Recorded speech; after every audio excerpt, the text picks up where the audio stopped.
Right. Okay. Good morning, Finola. So Good morning. lovely and bright and sunny today, which is great. And I'm so happy to welcome you to October Writers Read. Yes, it's lovely to be here. What a fine day as well. It's Yes. beautiful, isn't it? It's really, Kind really of, nice. it lifts your mood, doesn't it? It certainly does, yeah. So I don't know, were you all ears listening to the winner of the Booker this morning? Did you? No, I was all sleeping this morning.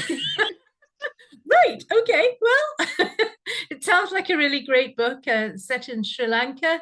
Right. And it's a ghost who has I can't remember, 5 or 7 moons to discover who his killer was. Or All right. Okay. yeah, it sounds Okay. like a really different book. And what's very gratifying to I guess a lot of writers is yet again something that was sent out to a million who all went, no, we're not going to publish this. Who's going to buy it? And there he is, the Booker Prize winner. Yes. Done. Yes. Yeah. Yes. I mean, I think that's quite heartening. I think when you're writing, I don't know about a novel because a novel is an enormous commitment over years. But I think when you're writing, you've got to think about why are you writing at all? Yeah. And certainly with poetry, you're not writing to be published. You know, you're writing to explore ideas and to clarify. I certainly think to clarify my own thoughts about things. Yeah. And then the next stage is, oh, maybe show that to somebody. Yeah. And then you maybe show it to your friends or your family. And then the next thing is, well, maybe send that out to a magazine, you know. Yeah. Yeah.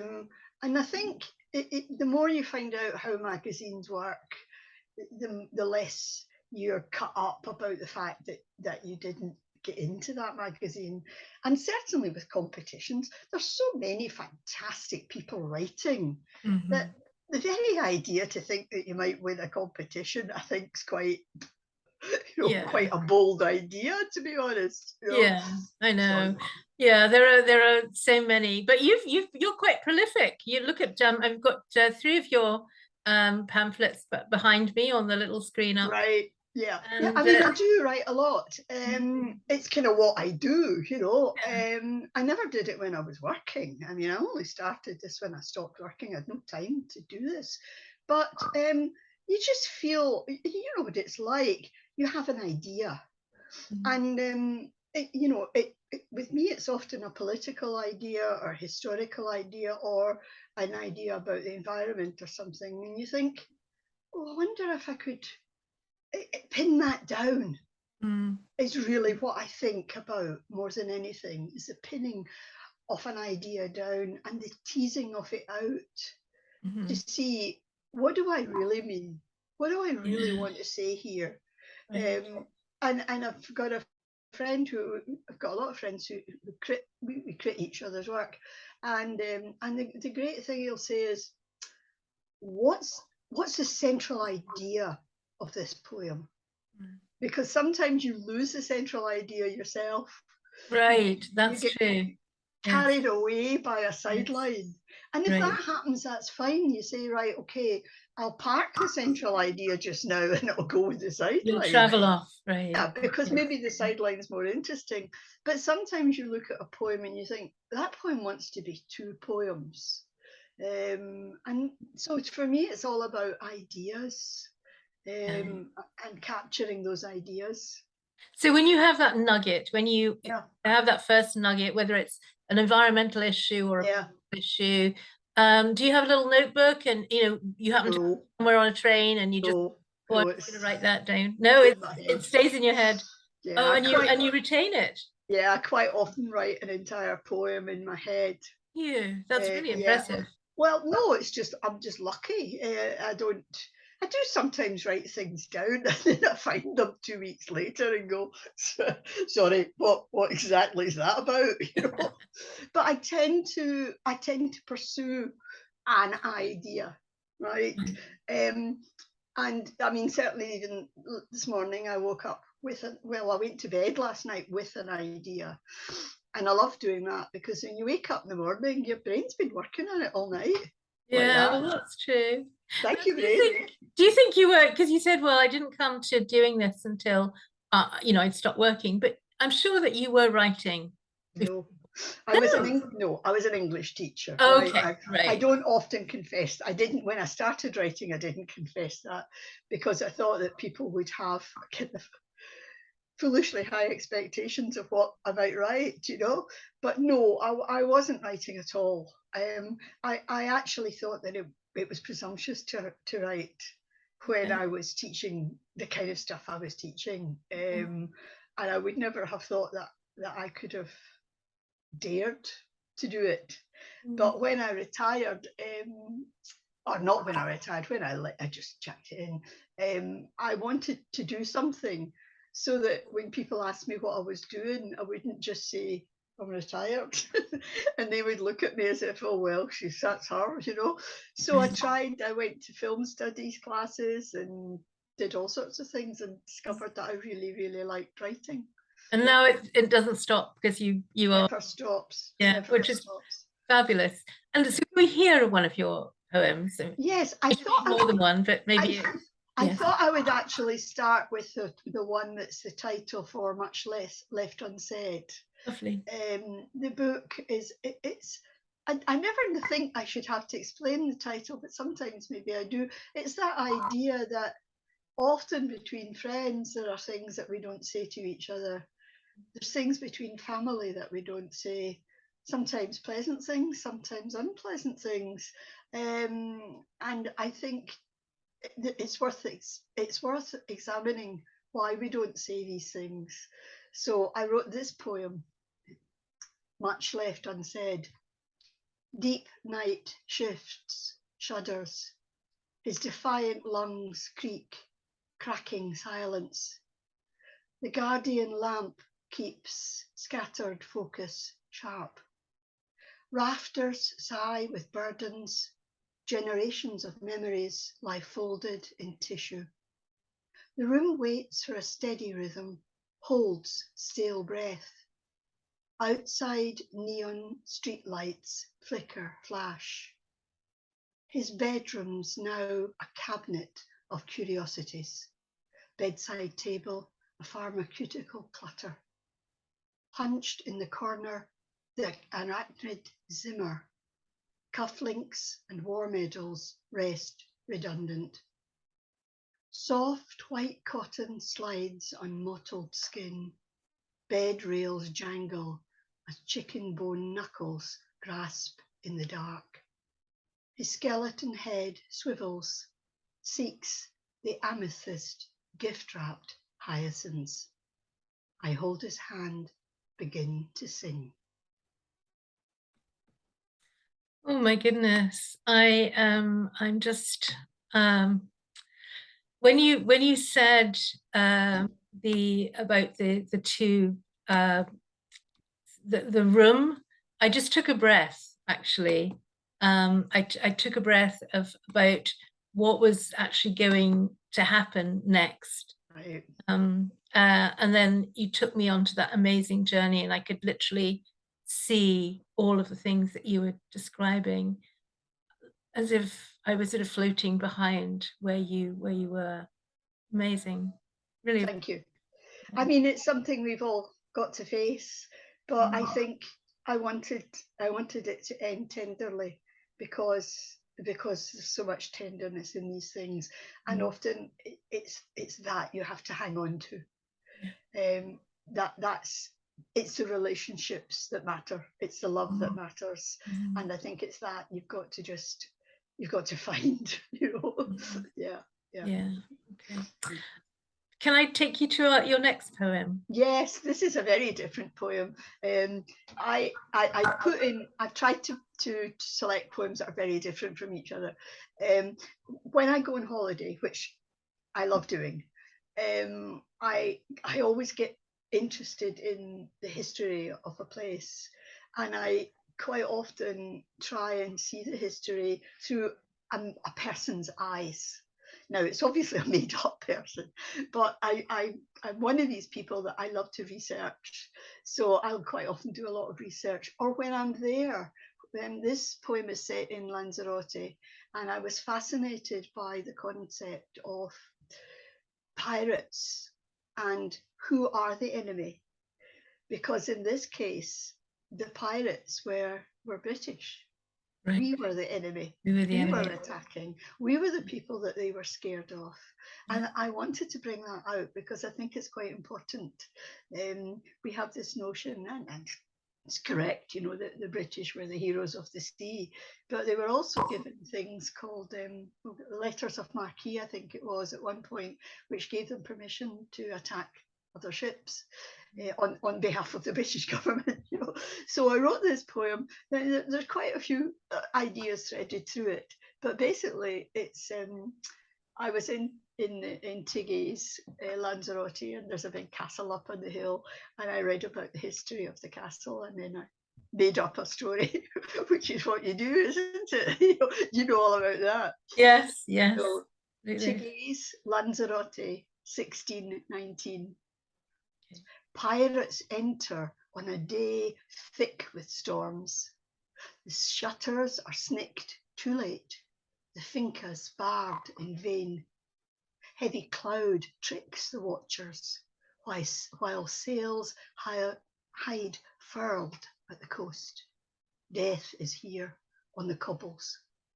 The raiders twist in smooth as corkscrews. Flagstones shine sangre slippy with the spilt lives of sons, uncles, friends. Tucked away, Joanna thinks of the old man her father has chosen for her groom. Women and children jostle to peer through slits in the fortress that squats on the shoulder of the volcano. The ground shudders at the whack and crack of bones in the town below. The sky blue eyes and blonde beards of the marauders puzzle two of the girls. Joanna's mother pushes her into the shadows, orders her to cover her ebony hair, conceal her jewels. But Joanna refuses.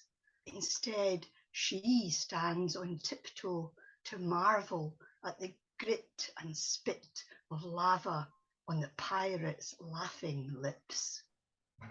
Whoa, those pirates' laughing lips. That's amazing. Yeah. And it's also that business that often it happened in this country as well.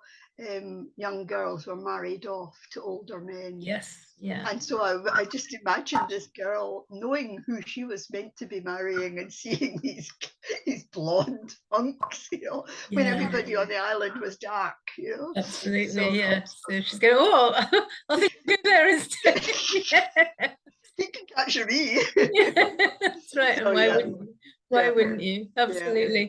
Oh, that's great. And what was really interesting is I could feel the heat in that poem. Right. Okay. It's almost the way that you set it up. It just I was somewhere warm, you know, whereas in the previous poem, you know, again, you're so good with atmosphere. You create atmosphere with your words. It's yeah, lovely. Now, you won a slam recently. I did. I confess to it. I used to do slams about, the last one must have been about 8 years or so ago. And this time a friend, well, she didn't even trick me into entering. She simply entered for me, which was, you know, took my breath away a bit. We were down at the Wirral Poetry Festival. And you know, I said, oh yeah, get tickets for the slam. She came back and said, yeah, I've signed you up for it. I was like, oh, please. But yeah, so I did a set and managed to come second, it was a lot of fun, in spite of the horrendous nerves that it involves. It is, there's nothing, I mean, you'll know this, there's nothing better than a live audience giving you actual response, and often they don't need to say anything, you just feel it coming off the audience, or you catch their eyes and they're going, oh right, or you know, as I say, I used to be a teacher, so you know, you know when people are engaged with you, and there's nothing better than seeing somebody who's waiting to see what's going to come next, what the next bit is, you know. Absolutely, yeah. And the poems I chose, I don't know what made me do it.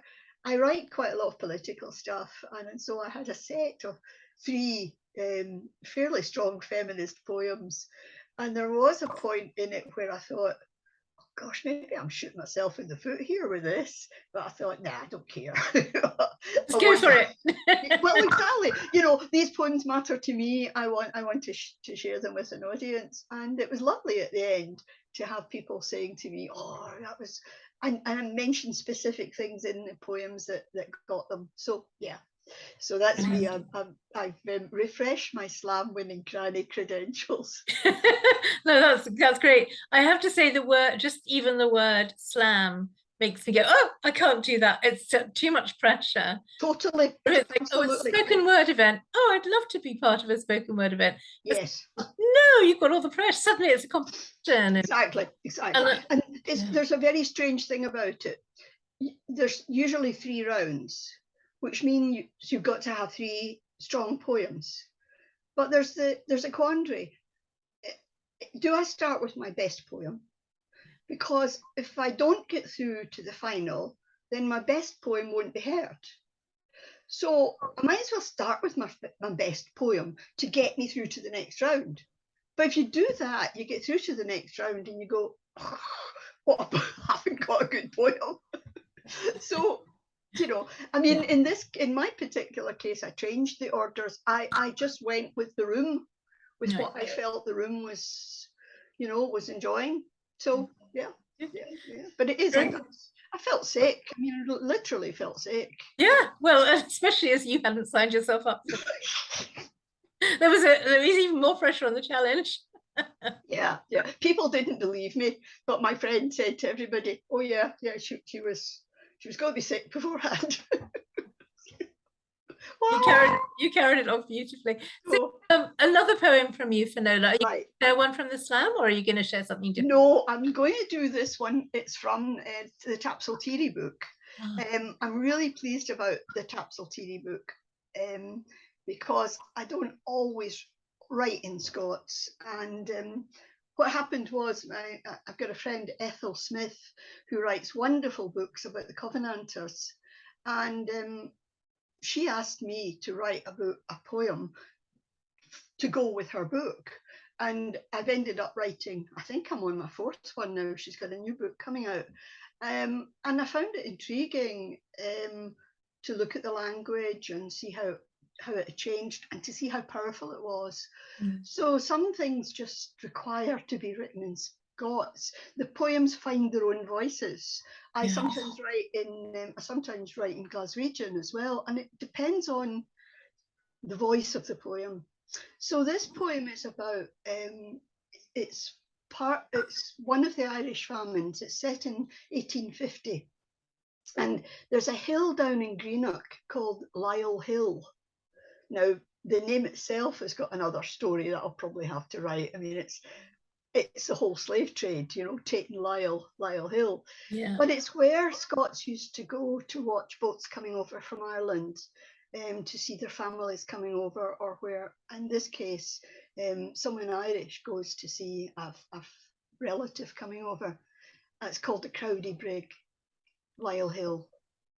Hunkered on this furren hill, she tells her worn beads, sair earned wages sent again and again. Now she hopes his boat comes after dark, afore dark swallows all. With cloud break, she grips sight o' a wee bit toy. It turns to bird, sign a ship, nae curra. Its reek smirls the crammed deck. Lint wan faces all in a grey hudder. She cannae see 'em, but feels 'em, shilpit, starved. Just shawl-bound banes, the folk haud ilka ane, stacked like votive connels or old turf.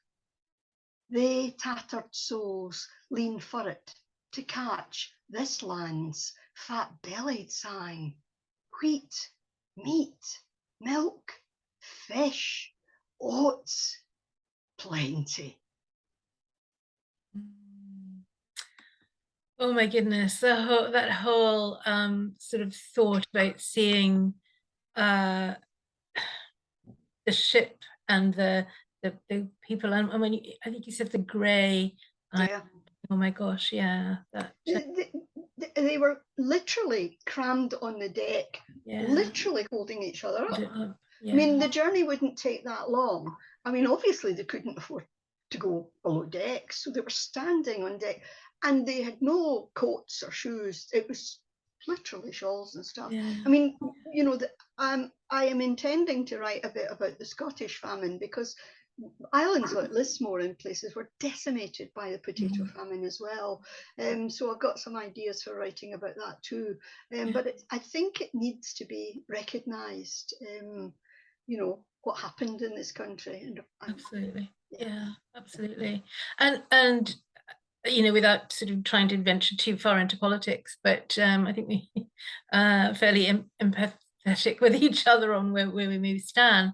But you know, the reality, I heard someone say the other week, well, why can't people afford to go to Tesco's? I know. And it's like, Yeah. well, Yeah.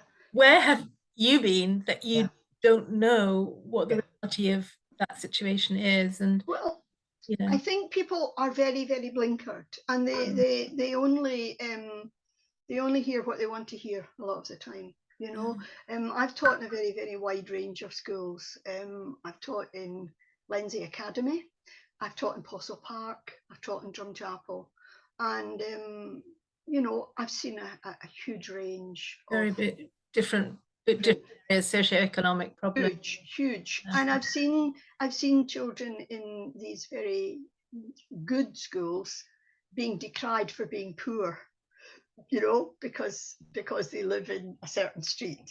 And I just, you know, my heart broke for them, because they were getting a bad time, you know. And it just, I get so angry at the whole, as you say, it's the ignorance of it. Yeah. And I think what you've done with that particular poem is you've painted the picture of something that, you know, if you ask somebody to go and read a piece of history, they're, oh, I don't want to read a history book, but just in quite a short sort of piece of prose, you've painted that picture that then would maybe make somebody go, oh, I want to find out more about that. Right. Thank you for that. I think that suppose is something that I do when I do write quite a lot of historical stuff, and a lot of it is finding the voice of one person and going through that one person, because we can all empathize. We've all stood at airports or railway stations waiting for somebody to come. So if you simply transpose that to another situation, it doesn't even need to be an old situation. It could be now, you know. But people will recognise that emotion, hopefully, and it will help them in contact. I mean, I was stunned when I did the research for that poem to find huge numbers of Irish women worked in the Paisley Mills. No, I hadn't known that. Enormous numbers of people working in the Paisley Mills, you know. So I think there's very strong connections between us, and we need to be aware of these historical backgrounds. Yeah, Absolutely, thank you for that. we do. Thank you. Yeah, Thank you. you're welcome. Thank you. So we've had we've already talked for 27 minutes, and I said, oh, Right. and do half an hour. We've got time for one more poem. Is that? I'm going to give you a soft one then. I'll read Okay. the Selkie Song, which is from Count the Ways, which is a book all about the different kinds of love. I think, obviously, sexual and romantic love are terribly important. But in this book, not in this particular poem, but in this book, I look at love between friends, family, workmates, right? But so I'll finish with this last poem, the Selkie Song. From the depth of the blue night, I waken, slipping back beneath white crests of sheets, shivering. I feel you, barely waking, reach out and pull me close. Snuggled, I'm anchored. Your sea serpent arms hold me. Your rock solid body sleeps on. My bed a harbour. Tethered in your salty limbs, I ride out every storm. Oh, that is lovely. That is lovely, and you're right about it's about the human relationships, isn't it? That's so essential to our. Yes, yes. Right. And it's the small things I think we need to savor. The touch. We all learned that during COVID. Absolutely. You know, there's nothing to beat a good hug. Good hug. I know. Missed that so much. Well, Very much so. so much, Finola. It's been amazing.